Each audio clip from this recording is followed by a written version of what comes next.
Kadamtala hati wajung jalak klasik bani klaidarongni sama bosawika kezam hasteni Montriokra Manik Sarkar khoboi hasteni kebengni bodoli adong Jitendra Chaudhary khoboi yakshi bodoli adong rok aboni logi koilashoni Srirampur gram porjini Nukhungo silini khorok sara chuku sitam BJP yakari yakshi bodoli eba kezak timbana romka brono lam sukinarka yakshi bodoli haste tangfang Jitendra Chaudhary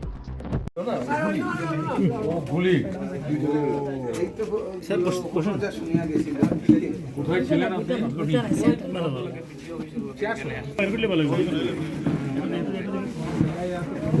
রাতের বেলা তো আপনার সঙ্গে তো আরো মারা দিয়ে গেল গুলিতে। আপনি বাজারে বিক্রি না বাজারে কি কাজ করেন আপনি? সিমেন্টের কাজ করে। কোন ছেলে মেয়ে আছে? পড়াশোনা করে?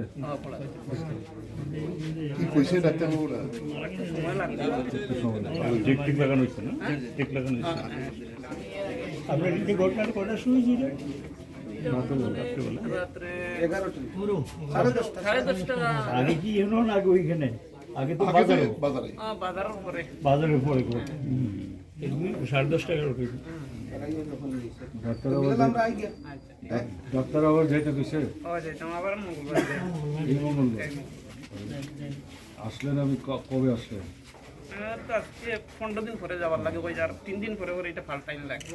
কিন্তু ওইখানে যায় পাল্টা না, এখানে এখানে দুর্গাপূজার আগে চাঁদা সংগ্রহ করার প্রশ্নে কিছু রুগী নিয়ে একটা গাড়ি যাচ্ছিল। সেই গাড়ির ড্রাইভার এবং যারা প্যাসেঞ্জার তাতে মহিলাও ছিলেন, রুগিণী ছিলেন, তাদের সাথে কিছু বচসা হয়, কিছু বিরোধ হয় চাঁদার পরিমাণ অঙ্ক নিয়ে, এটা আমরা শুনেছিলাম। যাই হোক, সেখানে বোধহয় থানা পরবর্তী সময় হস্তক্ষেপ করার চেষ্টা করে এটাকে ভিত্তি করেই এই ঘটনার বিস্তার ঘটতে শুরু করে এবং 6 তারিখ রাতের বেলা বড় ধরনের আক্রমণ, 7 তারিখ 8 তারিখ এগুলি চলতে থাকে। আমাদের যেটা মনে হয়েছে যে এই ঘটনাটা এত দূর গড়াতে পারতো না। পুলিশ অফিসাররা ছিলেন, আমি যা শুনলাম যে এসপিও ছিলেন, স্টেশনে থাকার পরেও এই ঘটনাটা নিয়ন্ত্রণ করার জন্য ফোর্সকে যেভাবে কাজে লাগানো দরকার ছিল সেটা সেখানে ঊর্ধ্বতন যে কর্তৃপক্ষ পুলিশের স্টেশনে থেকেও সেটা তারা করলেন না। এবং তাতে তো একটা ছেলে সে পুলিশের গুলিতে মারা গেল, আরও 3 জন গুলিতে আহত হলেন। তাদের বাড়িতে আমরা গিয়ে এসেছি, যে পুলিশের গুলিতে মারা গেল তার বাড়িতেও আমরা গেছি। এখন এই বাজারে এসে ঢুকে তো অভাবনীয় ঘটনা দেখছি।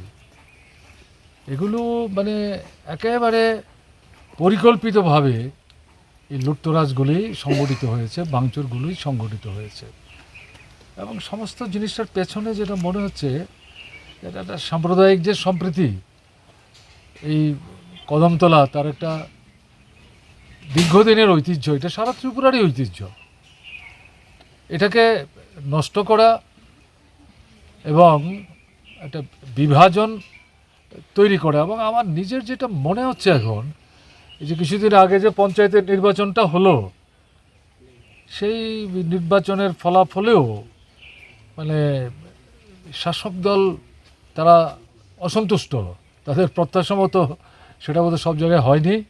এই সব মিলিয়ে এরকম একটা কাণ্ড তারা ঘটিয়েছে।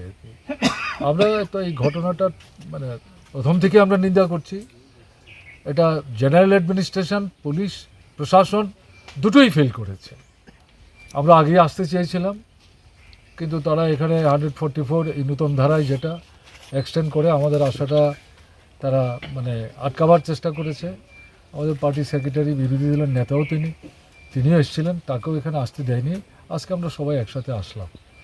আমাদের যেটা আবেদন থাকবে এই এলাকার মানুষদের কাছে, আমাদের পরম্পরাগত যে সম্প্রীতির যে ঐতিহ্য, ধর্ম বর্ণ সম্প্রদায় নির্বিশেষে সে ঐতিহ্য রক্ষা করতে হবে। রাজনীতি দল যার যেটা পছন্দ তিনি করবেন, এটা ভোট যখন আসবে করবেন, কিন্তু ধর্মের সাথে রাজনীতিকে মিশিয়ে যে সামাজিক সুস্থিতিকে নষ্ট করার এই যে গভীর ঘৃণ্য প্রচেষ্টা, এটা কোনো মতেই প্রশ্রয় দেওয়া যায় না। আমার যেটা ভালো লাগলো, ব্যবসায়ী বন্ধুরা তাদের যে সমিতি আছে, তাদের নেতৃত্ব, তারা সব কিছুর ঊর্ধ্বে থেকে এই মানে বাজারটায় আবার যাতে স্বাভাবিক ব্যবসা বাণিজ্যের পরিবেশ ফিরে আসে, এবং সর্বোপরি যারা ক্ষতিগ্রস্ত হয়েছেন প্রায় 156 থেকে 70টা দোকান, তাদেরকে চেষ্টা করছেন তারা ব্যাংক ইত্যাদির সঙ্গে কথাবার্তা বলে লোন টোন পেতে সাহায্য করার জন্যে। কিন্তু সবচেয়ে বেশি দরকার যেটা, সেটা হচ্ছে সরকারের। প্রথমত যে ছেলেটি মারা গেল, প্রশাসনের তরফ থেকে এখন পর্যন্ত সেই বাড়িতে কেউ যায়নি, পুলিশের গুলিতে। এখানে এই 2-4 লাখ টাকা দিয়ে এই পরিবারকে সন্তুষ্ট করার চেষ্টা করলে তো হবে না। এই বাড়িতে এই পরিবারে যাদের মানে কর্মক্ষমতা আছে, যোগ্যতা আছে, এরকম কারোর একটা কাজের ব্যবস্থা সরকারকে করতে হবে। দ্বিতীয়ত, যাদের দোকানপাট নষ্ট হয়েছে, লুটপাট হয়েছে, সেগুলো আবার যাতে তারা শুরু করতে পারে। আমরা তো এই দাবি করতে পারবো না যার যতটা ক্ষতি হয়েছে সবটাই একেবারে পুরোপুরি দিতে হবে। কোনো সরকারই এটা দিতে পারে ঘটনা তা না, কিন্তু 1-2 হাজার টাকা দিয়ে যদি নিজেরা সন্তুষ্টি বোধ করে, আর যাদের দিল তাদেরকে যদি তারা মনে করে আমরা তাদের মানে কৃপা করলাম, তারা আমাদের কাছে ধন্য থাকবে, তাহলে এটা ঠিক হবে না। কাজে সরকারের তরফ থেকে এদের পাশে দাঁড়িয়ে তাদেরকে সেভাবে সাহায্য করা দরকার। আমাদের তরফ থেকে আজকের দিনে তো এটাই। আর যারা আহত হয়েছেন তারা এখনও চিকিৎসিত হচ্ছেন, ত্রিপুরার বাইরে গিয়েই তারা চিকিৎসা সুযোগ নিচ্ছেন। আসতে হয়, যেতে হয়, প্রচুর পয়সা খরচ করতে হয়। এদেরকেও সরকারের তরফ থেকে সাহায্য করা দরকার, নাহলে তো অসুবিধা হয়ে যাবে। মসজিদে আমরা গেলাম, গিয়ে দেখলাম যদিও মূল মসজিদ, তাতেও আগুন দেওয়ার চেষ্টা করেছে, তার অনেক কিছু নষ্ট হয়েছে। নিচের তো ঘরগুলো সমস্ত পুড়িয়ে তছনছ করে দিয়েছে। এটা কী ব্যাপার? রাতের অন্ধকারে পুলিশের উপস্থিতিতে এখন থানেদাররা থাকার মধ্যে এটা বাজারের উপর, এবং এই বাজারটা তো এখন একটা ছোটোখাটো শহর, এখানে এইভাবে যে আগুন দিয়ে সংখ্যালঘুদের ধর্মীয় প্রতিষ্ঠান এভাবে আগুন দিয়ে জ্বালিয়ে নষ্ট করে দিচ্ছে, এটা কি? এটা তো উস্কানিমূলক, এটা তো কোনো মতেই হতে পারে না, এটা বাঞ্ছনীয় না, কেমন না? কাজেই এই সমস্ত মিলিয়েই আমরা বলছি যে এটা বিচ্ছিন্ন ঘটনা না। ত্রিপুরায় আমরা লক্ষ্য করছি গত মাস 2 যাবৎ একের পর এক এই ধরনের ঘটনা ঘটেই চলেছে। এটা বন্ধ করা দরকার, প্রশাসনের থেকে উদ্যোগ নেওয়া দরকার। কিন্তু জনগণ শুধু প্রশাসনের উপর নির্ভর করলে চলবে না। ধর্ম বর্ণ সম্প্রদায় নির্বিশেষে তাদের কাছে আমাদের আবেদন থাকবে, এগিয়ে আসুন, হাত ধরাধরি করুন, সম্মিলিতভাবে এই অশুভ শক্তির বিরুদ্ধে আপনাদেরকে সেখানে দাঁড়াতে হবে, শান্তি পুনঃস্থাপন করতে হবে, এটাই বক্তব্য।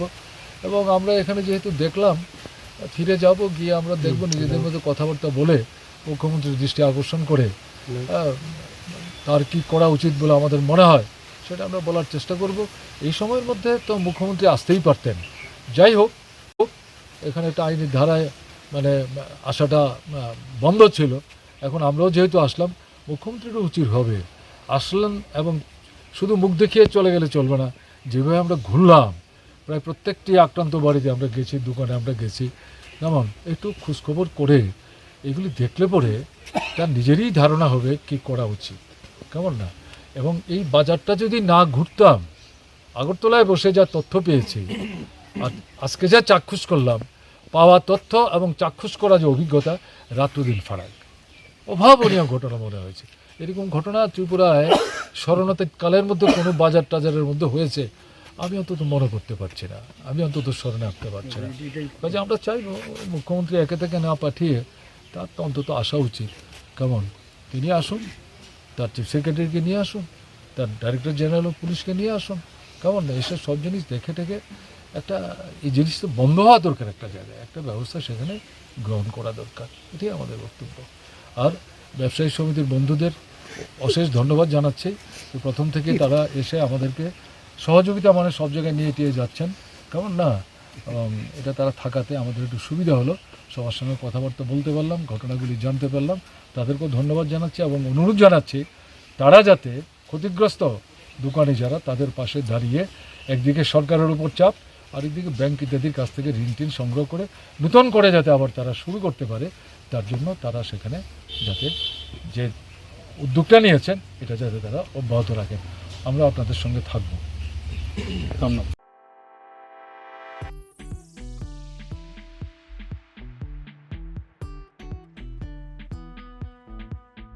Juda-juda bemar manjagoi hami maya angi tongkha haida tawana sidi. Kaham shak nanyarok bai naikolja tei dulja. Klinik tabuk nini ani jotini kanawono. Greng shaono kaham shakduk mangduk najagoi mano. Najagoi bitongo. Mohanam Mediclinic and Diagnostic Center oro khunju bokong tei totorani bemuk nanya greng tongo MS ENT specialist head and neck surgeon Dr. Rakesh Tripura Bonakari Butongo, obstetrician and gynecologist, chest medicine, general surgeon, child specialist, consultant, neuro, psychiatrist, Akshong. Dr. Shaknaima Kari of Clinico, Katal Jurani, Katal Machine Drug by Shak Najadi Tongo, Te, Test Rogbo, Klajago, Romdi, blood test, ultrasonography, ECG, Holter, EEG, echocardiography, digital, X-ray, pathology, pharmacy, PFT, Akoro, Haike, Asakta, Lersidi, Faidi, Mohanam Mediclinic and Diagnostic Center, Nikuma, Agartala, Old Kalibari Road, Kadamtala, Krishnanagar, Kogdok, 93628-24100, Tikisa Kogdok number 857-582-7871.